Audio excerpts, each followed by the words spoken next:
الاهلي بأداء كارثي بيخسر. بصراحة الواحد متضايق جدا جدا، يعني لو دي فرحة العيد مش عايزينها. كلام كتير قوي قوي قوي هنتكلم فيه، واكتر كلام هنتكلم فيه هو على المدرب. الموضوع ملوش علاقة بالإدارة خالص خالص. الإدارة أنا مش هعمل زي الناس وإن الإدارة شايلها كل حاجة. الراجل ده معاه ترسانة لعيبة. الواحد مخنوق مخنوق قوي.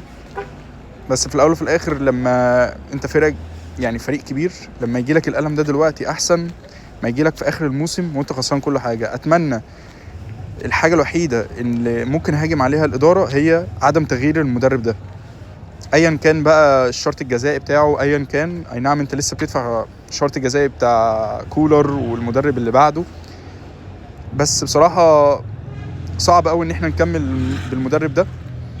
مدرب وهو خسران على ارضه، حتى مش مدي ردة فعل، مش حاسس ان هو بيسخن حتى اللعيبة. الموضوع صعب جدا جدا عليا ان انا اتقبله، بس كويس ان القلم ده جه.